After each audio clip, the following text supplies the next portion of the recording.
Que le Yu-Gi-Oh avec l'écho. On connaît tous, on connaît tous.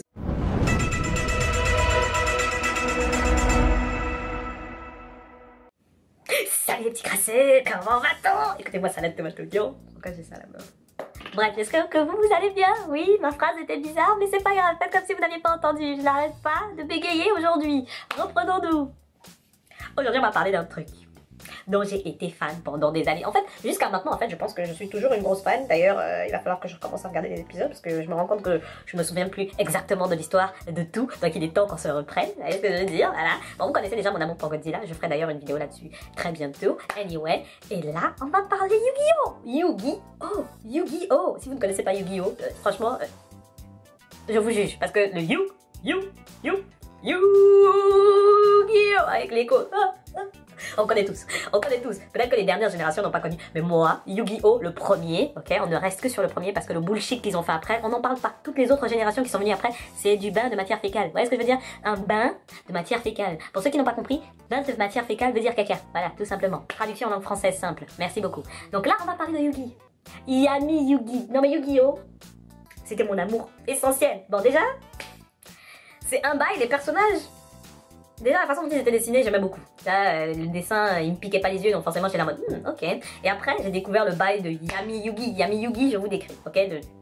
On vous fait un petit résumé rapide sans aller trop profondément. Ok, vous êtes dans un monde normal comme toi et moi, sauf qu'en fait, il y a un truc qui est beaucoup à la mode, c'est les duels. Les gens jouent aux cartes et ils font des duels de cartes en fait, avec des monstres dessus, machin, machin. Voilà, simple, voilà, comme tous les jeux de cartes que vous connaissez. Sauf que, quand le jeu commence, ok, mon bébé Yugi, eh ben, il trouve en fait un espèce de puzzle, le puzzle du millénium, la pyramide du millénium, le puzzle. Et en fait, il réussit très facilement à remonter le puzzle, sauf qu'en fait, à l'intérieur, t'avais l'âme en fait d'un ancien pharaon, Yami Yugi, parce que oui, bien sûr, ils ont le même nom.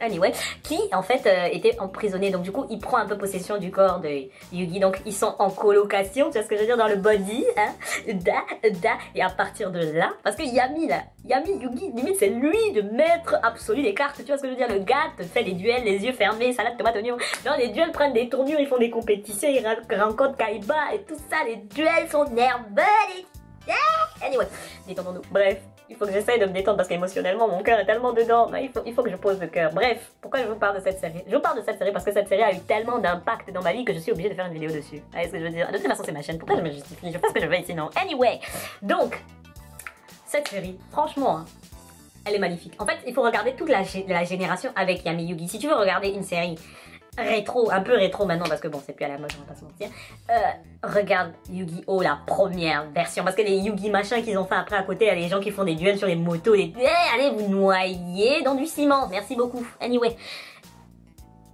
c'était pas gentil ce que je viens de dire, mais bon, faites comme si vous n'aviez pas entendu, on reste sur du positif. Anyway, si vous aimez les autres saisons, tant mieux pour vous, mais moi là, l'amour que j'avais pour Yami Yugi, moi je l'ai vu, quand je l'ai vu là, avec ses cheveux comme ça là, et quand il, parce qu'en plus, tu vois la différence, quand c'est Yami Yugi, le visage est nerveux, les sourcils sont toujours pas comme ça, là le gars ne blague pas, la voix est grave que je ne blague même pas avec vous. Et après, quand c'est Yugi tout court, donc pas le pharaon, hein, pas l'âme de pharaon, l'autre, la voix est toute mignonne et tous les sourcils sont tout ronds avec plein de oh là là, et en plus il est amoureux d'une de ses copines, mais sa copine elle est amoureuse de Yami Yugi, là je suis là, le triangle amoureux roumain dégueulasse puisque c'est la même personne. Anyway, non, cette série elle est tellement salade tomate oignon, je vais même pas vous dire la fin, histoire de si jamais quelqu'un va le voir, mais moi cette série, je l'aimais tellement. Déjà parce que grâce à cette série, déjà j'ai commencé à m'habiller comme j'aimais. Parce que Yami en fait il avait toujours une petite veste charismatique comme ça qui faisait, quand il fait c'est l'heure du duel, il sort la carte et tout, la veste elle se soulevait comme ça avec des mouvements de vent en mode voilà là, et moi je disais hey, faut que j'ai une veste comme ça, s'il y a un mouvement de vent où que je sois, que j'ai du style. Du coup, j'ai commencé à acheter des petites vestes comme ça juste pour avoir le mouvement de vent pour pouvoir dire que moi aussi je suis comme Yugi. Je me suis même retrouvée à faire des duels de cartes. Je me suis retrouvée, j'ai acheté des cartes pour pouvoir faire des duels. Je me retrouvée à faire des duels. Genre, chaque fois qu'il y avait une convention, à une époque, t'avais un coin où tu pouvais jouer aux cartes Yu-Gi-Oh! J'allais faire des duels. Bon, je me faisais souvent masser parce qu'il faut savoir faire des calculs très rapidement et j'étais pas très bonne en calcul mental. Après, ils ont fait une espèce de machine qui pouvait faire des calculs pour toi, tu vois. Mais à l'époque, il y avait pas, il fallait faire les calculs toi-même. Des fois, je sais que les mecs ils trichaient, ils faisaient des calculs, c'était dégueulasse. Je savais que c'était douteux et qu'ils rajoutaient 1 ou 2 points en plus histoire de me défoncer bien comme il faut. Mais il m'est arrivé de gagner malgré le fait que les mecs trichaient. Donc, je me suis dit, c'est pas si mal en fait. Je suis pas si mal que ça. Ils ont même sorti des jeux sur console et tout, Yu-Gi-Oh! De cartes et tout. Pardon, j'y ai joué, c'était sympa. Mais clairement, c'était pas pareil que le fait de jouer, c'est toi-même qui fais les duels et tout, et t'étais là en mode le fait d'avoir des cartes et tout. Du coup, dès que je suis allée au Japon, quand je suis allée au Japon, oui, j'avais déjà 27 ans et la série était déjà un peu vieillie, mais quand je suis allée au Japon, le premier truc que j'ai fait, c'est que j'ai acheté un deck, un ensemble de cartes et tout, j'ai choisi toutes mes cartes. Oh Dieu, ma carte préférée, c'était la magicienne des ténèbres. La magicienne a été choupie, jusqu'à chez moi, j'ai encore la figurine. Si vous regardez mes vieilles vidéos, derrière moi, il y a souvent une petite figurine avec un personnage avec un petit bâton comme ça. C'est la magicienne. La magicienne, et j'aimais cette...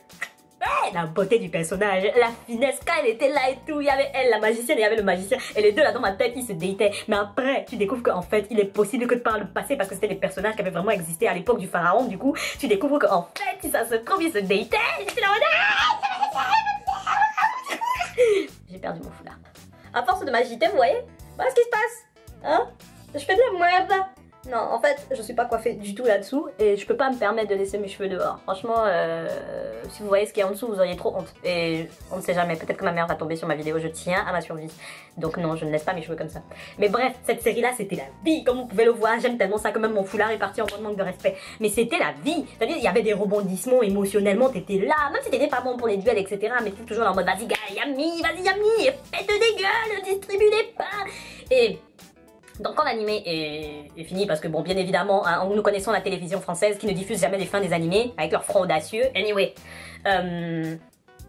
j'ai découvert en fait par un ami que après les épisodes que du coup qui passent à la télé, t'avais en fait Yu-Gi-Oh! R, où en fait t'as Yugi qui repart dans le passé. Bref, après finalement t'as les épisodes qui sont sortis, mais bon bref, ils repartent dans le passé du pharaon. Et là, ils font des duels, mais à l'ancienne en Égypte. Oh là là, mais cette partie était aussi salade, tomate, oignon. Donc du coup, tu vois la vraie magicienne, je viens de me gifler, mais c'est pas grave. Anyway, et là j'étais en l'air. Moi, je vous dis, à ce moment-là, moi, j'étais perdue. Et vraiment, cette série, en fait, elle m'a beaucoup marquée parce que au moment où je regardais cette série, c'était vraiment une partie où j'étais pas bien. Genre, dans ma vie, ça n'allait pas du tout. Et en fait, j'ai projeté toute mon affection, tout mon seum à travers cette série. Et je me suis agrippée à ça comme si c'était ma vie. Comme si c'était ma vie. Et après, j'ai découvert en fait que dans les mangas, c'était beaucoup plus hardcore. Genre, les personnages étaient... il y avait beaucoup de choses qui étaient censurées, quoi. Il y avait énormément de personnages qui mouraient. Et même quand Yugi gagnait un duel, des fois il balançait des malédictions à certains et les gars mouraient, quoi, dans d'atroces souffrances ou... Bref, c'était quand même particulièrement hardcore dans le manga. Et ça, ils l'ont pas retranscrit dans le dessin animé, enfin dans l'animé. Et du coup, voilà, je trouvais ça dommage parce que du coup, là tu te rendais compte que Yami Yugi était encore plus badass que ce qu'on pensait. Anyway, faut que je me détende. Là, il y a un niveau d'émotion un peu trop élevé. Il y a une agitation interne qui se crée réellement. Faut que je pose le cœur parce que là, oulala, mon cœur bat tellement vite là. Faut que je me détende. Bref, je sais pas ce que vous en pensez. Moi, j'ai envie de parler de certaines séries que j'ai kiffées. Bah ça en fait partie. Yu-Gi-Oh! C'est vraiment mon coup de cœur à l'époque.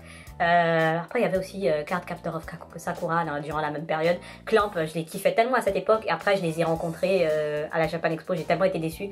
Je les ai un peu mises de côté. J'ai arrêté de calculer leur bail. J'ai quand même regardé Reservoir Chronicle. Parce qu'il y avait toujours Lionel et Sakura dedans. Donc du coup j'aime bien les personnages. Donc du coup j'ai quand même regardé. Mais j'ai plus jamais eu le même amour en fait pour Clamp après ce qui s'est passé à la Japan Expo. Bref. Mais sinon, je vous le dis, Yu-Gi-Oh! Si vous n'avez rien à regarder, vous galérez, c'est une série terminée, vous ne savez pas quoi faire, c'est très facile à trouver sur internet. Anyway, regardez, donnez-moi votre avis. Pour ceux qui ont déjà regardé Yu-Gi-Oh! Qu'est-ce que vous en pensez? J'espère que vous avez aimé quand même, ne soyez pas trop dur si vous n'aimez pas, mais bon, la vidéo est fun, soyez gentils. Anyway, mais bon voilà.